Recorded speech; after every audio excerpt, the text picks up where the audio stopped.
What's up, guys? We're here in Orange, Texas. Gonna do a Sabine story, special Sabine story, because this is with our first customer, first repeat customer, Mikey Baber.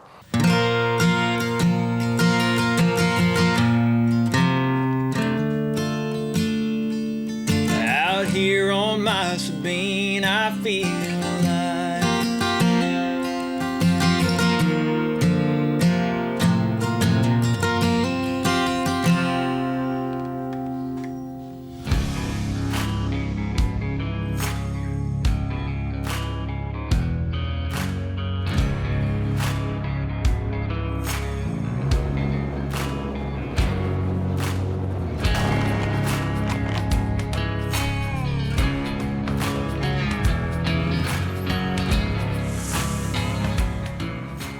What's going on, man? What's going on, Mikey? Good to see you, buddy. Doing good, dude. How's fishing and hunting been going?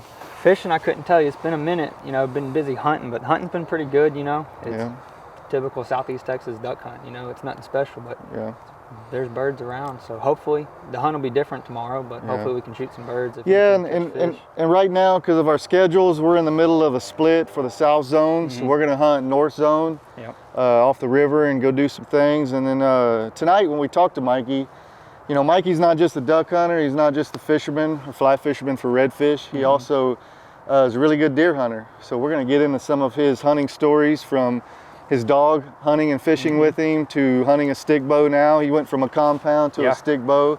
Does a lot of public land hunting. So probably one of the best hunters I've been around. I've got to actually bow hunt, and we'll tell some of our stories of bow hunting from, you know, like 100 yards apart.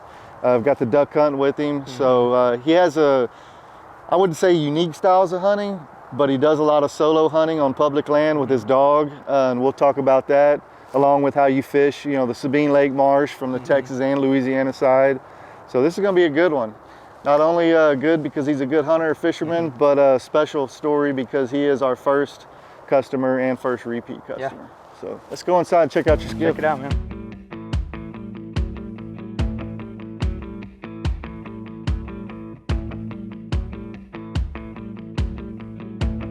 We're at the bow of Mikey's Sabine Versatile, and we are gonna go walk through the skiff and let him talk about the features that he had us put on, maybe added later, and why he got it built like he did. So go ahead, Mikey, you can start with the trailer tongue. Yeah, so got the removable or detachable, it's really a breakaway or fold away tongue, just so it can squeeze in the garage. We got plenty of room for that. Removable trolling motor mount. I don't really use a trolling motor too much. I do when we, you know, we're either fishing for trout or, you know, running the beach out front for triple tail, which has been very handy. Like you mentioned before, you've seen it. I cut that trolling motor down real short, thinking it would have been great. Well, when it's rough, it cavitates. Yeah, because Mikey does go outside a lot, chasing triple tail and other species we can't talk about. So his bow might come out of the water. It comes out of the water a little more than you thought. And I think his trolling motor is what, like 48 or not even 48, probably 36 inches. Yeah, it was short. So Mike should have left it 52 inches or 54-inch trolling motor. You know, we got a fully, you know, a permanent fixed casting platform, and I did that for one. I never really liked removing the other one, and with the splash light bar on there, it's just nice to have it running early for duck hunting or running out early to fish. This is a feature you learned after owning the first Sabine. Yeah, just kind of dealing with the turnbuckle, removing it and stuff. It's just less hassle for me, and plus with the light bar being on there, it was a no-brainer. Cup holder? Yep, cup holder, which was a must. That was an afterthought too. We added that right at the end of the build, and it's, you know, good for sandbars, good for chilling out. Good for chilling, maybe pulling. You can set your drink down, don't knock it over if your foot hits it, stuff like that. So the sea deck, we talked about the sea deck color. Pretty sure it's cappuccino. I think it is cappuccino, full sea deck package. And then the color of his skiff is inland green from Sherwin-Williams. This is some of the paint we used years ago. We now use all grip. Let's step back to the cockpit and talk about the speaker system and everything. Talk about the full sea deck too. So went with the full sea deck just from summertime, like being barefooted and stuff, and it's actually really nice, except for, I mean, there's drawbacks. You know, you have muddy feet or muddy dog paws or blood, so, but it's not too hard to clean. Hit it with the pressure washer. There are little nicks here and there, but the boat gets used, so. And I mean, full sea deck, I would do it every time. Really? After having it, And then we got a sound bar under here, which, I mean, I don't think Turtle Box was too big at the time, but that sound bar is great. I actually like having this extended to tuck stuff up out of the sun. And it's nice to have the sandbar, or if we're cruising and running, it's nice to, you know, after a long day of fishing. Oh yeah, we've jammed out several times fishing together. Yeah. So, it's nice fishing with Mikey because he's driving and I get to chill and listen to the music. So, cooler, you got a Yeti 65? Just open platform. Just because I like to duck hunt and have keep it open for the sled and decoys and buddies. But yeah, just for when I do run a seat, it's either just like a Yeti chair or a Yeti 65 strapped in, and no complaints there.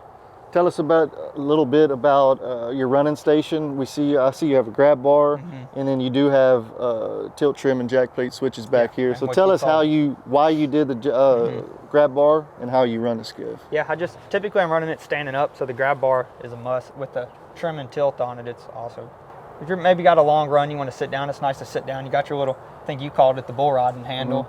It's also got some trim down there with the trim tabs and all your lights, nav lights and stuff like that, and a little charger. Nice. But it's nice, and half the time I'm running just standing up either in the cockpit, holding on the grab bar, or up against the platform. Nice. Let's go around the back of the boat. You'll see Mikey has a Bob's mini jack plate with no tunnel. So tell us a little bit about why you did a non-tunnel versus a tunnel and your thoughts on it. You know, the first Skiff wasn't, and that was, you know, it wasn't a custom build. And I kind of been on the fence, not really needing it, but thinking about it's better to have it and not need it. But it's, you know, Sabine Lake's kind of a deeper fishery, and with the marsh is a little deeper. But like you were mentioning, there's sloughs that connect each flat. So if you're getting a bind, you could pole to a slough and you could hop up on plane. That's one thing I learned. My first poling skiff in this area that I built 20-something years ago was a non-tunnel.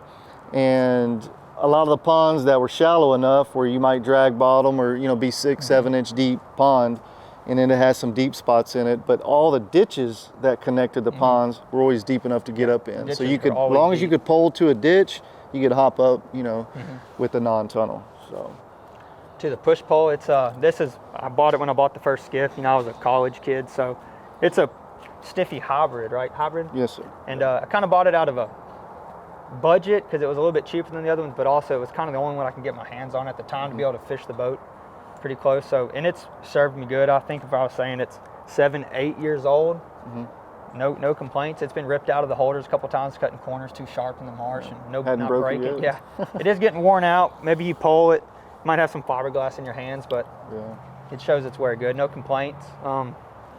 V-Marine push pole caddy, yeah. I call it push pole holder, but poling platform holder. It's a real convenient. You're done poling, or you helping a buddy unhook a fish, or getting down to take a drink or a break. It's nice to throw the push pole in there. It's almost standard on all skiffs these days. It's almost like I should just make it a standard price because everybody gets one. Yeah, I agree. And then just your, I don't know what you call them, spools. Yeah, V-Marine plastic removable spools. No complaints there. They've been nice, and they look good on the boat. They're not too much in the way.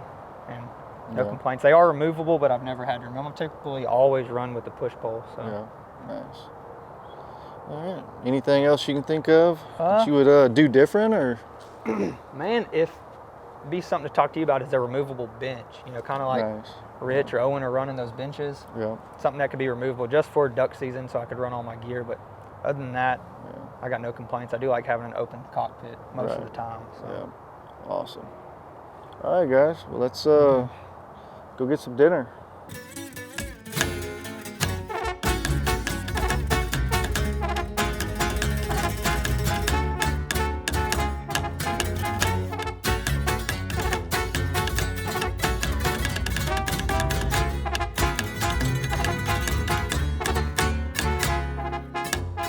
We're sitting back here in Mikey's back porch, and he is our first customer. He bought the first aluminum Sabine that we built. I took on that project really just to see if I could build a no-hull slap aluminum skiff. Built the boat, took a few months to kind of figure out what I wanted to do with it, if I wanted to take it to market, things like that. Finished painting it, got it rigged up, was water testing it, and I knew I needed to sell it to recoup the capital that I put into it to maybe build some new ones. And I put it on a few fishing forum websites, and I would like to kind of hear your side of the story of how you found it. Yeah, so I actually had a flat style boat, which is a larger looks like a poling skiff, but a lot larger boat. And I got more and more interested into the marsh around Sabine Refuge and seeing a lot of, at that time, before all these floods, the fishing was great. It was phenomenal. And we just couldn't get back into those flats. Trying to pole a big boat like that was horrible. So I ended up selling it and started just searching the web, whether that be micro skiff, you know, Craigslist, the whole truth, Too Cool Fishing. And I come across yours. It was aluminum. It looked slick. And I like the idea of aluminum for, you know, obvious reasons for what I use it for, whether it be running the river to hunt or reefs or just anything, logs. Yeah. So I think I shot you a text, gave you a call, and you're like, yeah, just come on down. And I met, and it wasn't like anything like just test riding a boat like you typically would do with people. It was like, had some fly rods. Hey, what's up, man? Let's go run around. We ran, started poling, and fished, really. We poled around and fished and shot the bull, and it wasn't like a awkward wet testing a boat. It was just fishing. I was like, man, he's a cool dude. The boat was great. It poled great. It was quiet. It rode good. I was very pleased with it. So I was like, I think I'm going to pull the trigger on it. And I liked the idea that it was aluminum. And that's what got me into, you know, technical poling skiffs and into fly fishing. So. But that, going back to the first boat, I mean, you bought it in 15. I remember starting to get Instagram and getting, you know, the company going and our startup stuff. But following your stories from social media, and you're fishing around Sabine Lake, you took the boat to Venice. What places did you fish that first boat? It was really just, I mean, felt like every square inch of the Sabine fishery. And then I have a buddy who lives in Venice, so we took it down there and we ran the crap out of that boat down there. We burned through some gas, but that was really it. You know, I didn't explore too much. No need to. The fishing was great. Outside of Sabine. Yeah, I mean, we'd go, wherever we went, we caught fish. So I think when we found you on social media, after we got the company going several years later, we were seeing Emma as a puppy on the boat. Was that her, like when you bought it, did you get her in 15 or 16? No, I got her, so she was born December 1st, 2016. So I picked her up, I think January, late January, maybe February of 2017. Right. So that all those pictures of her as a puppy, which y'all probably see, that was from the spring of 2017, where she was just a little pup. I wasn't worried about catching a lot of fish when I first had her, you know, just introduction to boat. Let's run around, have a fun time. And she took onto it. She realized that casting platform was her place marker when we poled, if there was no other fishermen. And it was nice. I could pole for hours. As long as it's not too hot, she'd be sitting up there. Right.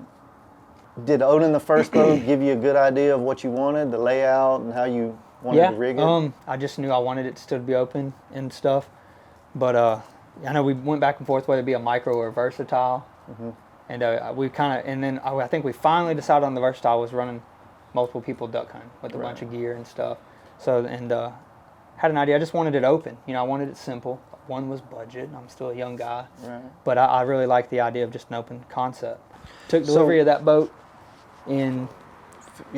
You were elk hunting, which I know you didn't want to miss that delivery, but I was itching for a boat, and it was September, I think, of 2019, around there, because Imelda hit. And I remember having to take a long route to get to y'all's shop, and traffic was bad because everybody's going that way. And meeting with Kaylor, and she had to figure out how to run the forklift to get it out of the way. I remember that. I remember it took me 12 hours to go from Orange, Bridge City to where y'all Kemah and back, just because everything closed off due to the flooding. And then the next day, I got home late. It was dark. Next day, a buddy met me, a good fishing buddy, and another buddy just got a brand new aluminum boat. So we met at a launch in Orange by the boat club. Water's crazy high from the flooding.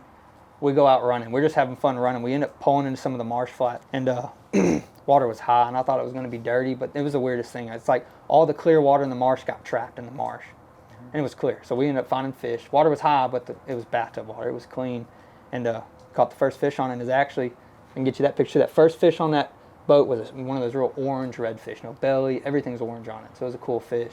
And then we just cruised around in the boat. And the first day you went out? Yeah. What's your most memorable trip on that skiff, if you remember anything? Any hunting or fishing? It'd probably be a hunting trip with the dog, which she got away from the fireplace. It was a little too hot for her. But yeah, I think it was me and a good buddy of mine named Christian. We hunting a lot of public land, you know. We just had a good hunt. We shot good, a lot of birds. And it was, you know, her first breakthrough of actually doing really good marking multiple birds. And, you know, that was a good hunt to remember. So once you got the second skiff, you know, did you do the same amount of duck hunting as you did, or more duck hunting, or was it it was probably the same amount. I maybe took more pictures and posted more pictures of it and of me doing it, but it was probably the same amount. It was just hit it right with another buddy. We worked the same work schedule and we're free for solid season. I think we hunted every day we were off. So outside of duck hunting and red fishing, what's your favorite fish to go after? Man, when the conditions are right, triple tails. It's a blast. It's just something different. What's the biggest triple tail you've landed On a fly rod? in your Sabine? Well, fly or conventional.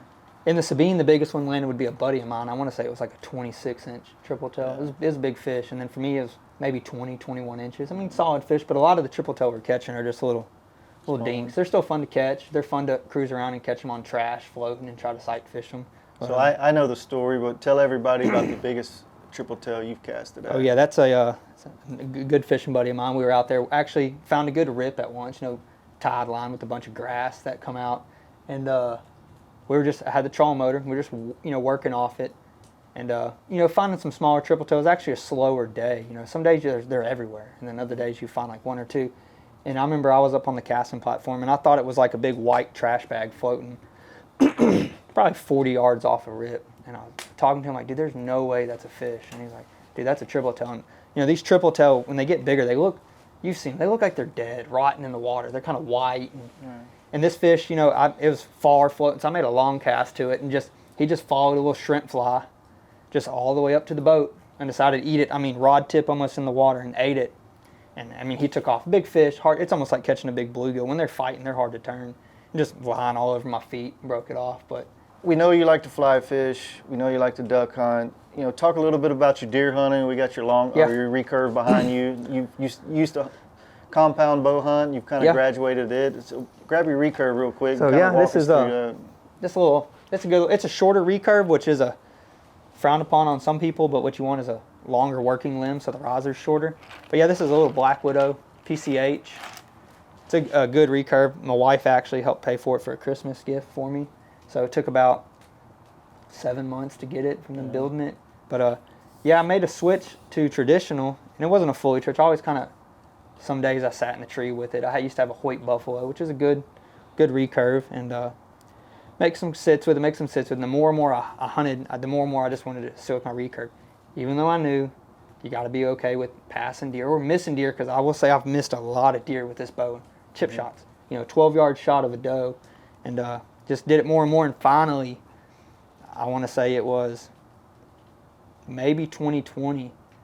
I just, I'm not bringing the recurve. No ifs, ands, or buts. I'm hunting with. You're not bringing a compound. Not bringing the compound. Yeah. I'm just, and you got to be okay with that. With typically East Texas, you're not too comfortable shooting at deer past 25 anyways, or you're in thick creek bottoms hunting a feed tree where you don't even have a shot that far. Yeah. But you do got to be okay with having deer that you could have killed with a compound, not killing with a traditional bow. And that actually happened this season. Me and a good buddy of mine were hunting some national forests. We put in some work, found a good hot water oak, 2 of them actually, climbed them and hunted it. And just a random thing. We had some does kind of feeding down a creek farther from us, and I told him something was kind of walking by. He had just grunted at it a couple times, and some time has passed, and what I think what happened, there was a buck kind of following those does, a little pre-rut activity. Well, he was trying to circle us, big old creek in the way, and a bunch of deadfall. I don't think he could get through it. So eventually he tried to, circle us coming downwind, and he never could. So he ended up coming, not good instinct for him. He ended up coming, upwind, and he come right up by our feed tree. But he wasn't really worried about eating acorns. He was worried about that grunt my buddy laid out. He come almost right to the tree my buddy was in where he grunted. Just a thick cover. He never stepped out under the crown of the tree. Mm-hmm. And he was curious. He looked around a lot. He couldn't see a buck. He couldn't see a deer where that noise came from. And he ended up kind of slipped back, another 20 yards and looked around. It was actually funny. My buddy's bow fell out of the tree at that time. Mm-hmm. And it was a recurve too. They're light. It fell and just landed like a couple branches and leaves. It just sounded like a stick falling. It didn't spook the buck or nothing, but and then the buck just slipped off. And I think those are more memorable than sometimes killing deer, whether it be like me missing good deer or missing a buck or even missing a big nanny doe, just setting up on a good spot in national forest and having that deer come to you. You already did something right. And then I miss. So it's like going from conventional fishing to fly fishing. You made that graduation. Yeah. You went from hunting rifles to compound bows now to the recurves. So. Yeah. And how old are you? I'm 29. 29 years old. I'm pushing that edge of 30. You're already hunting with the recurve, already fly fishing with Skiff. So I enjoy hanging out with you. Yeah. Me and you've made many a hunts. We don't bird kill a hunts. lot, but Yeah. we do give it, we try. Yeah, So, you've helped Fisher and I get on our first woodcock together. that was cool, man. I remember that. I've watched you kill your first doe with your recurve. Yep. That was a fun hunt. Very and, fun. You're one of those customers that kind of became friends to Kayla and I, and probably through hunting season, we text every week, every other week, Especially depending during on where October, we're hunting. Yeah, for sure. We're, especially during the bow season, we really chat a lot, and I enjoy listening to your stories and how you set up your hunts and how you set up your skiffs and stuff like that. So, man, I appreciate everything you've done for me for hunting, and then obviously appreciate your business. Yeah. But you're definitely one of those hunters and fishermen that get out, do it yourself. You found your, you find your fish, you find your deer, you hunt public, you take your dog with you, so it's a unique way to hunt. A lot of people don't really try that hard. Yeah, so. and that just goes to just putting time in, You just got to put time in, you'll figure it out, and some stuff you don't ever figure out, which like killing East Texas deer with the recurve, it's a lot of luck involved with that, but yeah, I appreciate it, Brian. I mean, you kind of just started out as the boat guy, bought a boat from, and then kept in touch. You were cool. We fished here and there. We went and fished the micro around here when you first had it, and we did. You kept in touch. We fished. We talked. I got that new skiff from you. And then I had you come on a good duck hunt down. That was a good hunt. Down on the coast, and that was a fun hunt. I was kind of stressing because it was almost 70 degrees. But once I knew it was foggy, we were gonna do good, and we ended up doing good. Yeah, it was a good hunt. There's maybe find some footage of us running that skiff. Let's talk one little bit about your duck hunting right now. Close this out, because graduating from all this different style of hunting, talk a little bit about kind of your, I don't say new graduation, but kind of how you're hunting now with your dog, because it is almost a minimalist way to duck hunt. Yeah, and I start off by saying that kind of came a part of some buddies. Life gets busy, you have kids, people get different jobs and schedules on the line. So I found myself hunting more and more by myself with just my dog, which is fine. You got your 6 birds. If you shoot good and you're in a good spot, you should be able to get it. But I just found myself being in spots and seeing some of these type of puddle ducks that are weary or don't like to work, decoy shy, or just they burn you. They circle you a couple times and find you and want to hang out in potholes. So I kind of just on a whim, I have a little, jerk rig or just some very handful of good realistic decoys, and I actually hunt the dog in a little blind, and I have a little very cheap layout blind. It's just a backpack that unfolds with a little angle and basically a blanket that has, straps, grass straps. So she has her little ghillie cover. Yeah, it's just a cheap, grass cover. It's the cheapest one I can find, a little A-frame. It folds out, and she barely fits in it, and it sits low, so if it were wet, typically we're in the grass, but it'll be a little wet, and all I do is find some good potholes, and this is from hunting bigger ponds, seeing birds flying in locations, and getting set up in there and getting basically invisible. I'm hunting low. I'm not up looking around. What's covering you? What do you I'm in a use? layout, which I'm just taking grass and shoving it in the grass straps, and and I'm low. And the same thing with the dog blind. So we're low. You get dumped on by a lot of ducks that'll burn you from behind because you're not able to look around. But it works good, and it's a good feeling when you have a big late season group of gray ducks circling you, and you get them to commit and work, and you get to crunch 3 of them, at 15 yards in a pothole. With the 20 gauge. Yeah, it's fun. Yeah. That's a blast, and I really enjoy doing that because I'm already hunting by myself, so I only get 6 birds. So I'd rather kind of, I want to kill ducks like this just to do it, and it ended up being kind of productive and fun. So that's kind of how I've been hunting the last 2 seasons, trying it out like that. Tell us a little bit about what we're going to try to do tomorrow. I know it's a difficult time of the season for duck hunting, but give us a little brief rundown of what you plan to do tomorrow, or what we plan to do tomorrow. So we won't be in the good old salt marsh. I do think we could do really good, but the season's closed, and with scheduling and timing, this is what we had to make do. So we're gonna give it a go. We're gonna run up in some timber. Years ago in high school and in college, there were good ducks up there. Duck numbers aren't what they used to. You got your wood ducks, but we're gonna have a good try off the river. There's some good flooded timber ponds we can hunt. I do think we will get shot at wood ducks. I highly doubt we'll get shot at other puddle ducks, but you never know. We'll see. Yeah. So that'd be fun. It's an easy hunt. It's not an early morning drive down to the coast and deal with the all that marsh hunting. So because of where you live, we're going to be going 15, 20 minutes from the house. Yeah. Yep. Which is convenient and fun. Yeah, it doesn't make your day as long. Right. So and then after that, we're gonna maybe drop off some hunting gear, and go poke around some flats, see if we can't find some redfish. It's been a great week, sunny, mild, no wind. So I think we'll find some. High pressure is behind us. Yeah, which I wish we could have got a good marsh hunt in, but there's always time in the future. So well, hopefully we'll have fun tomorrow, and I know we'll be turkey hunting this year.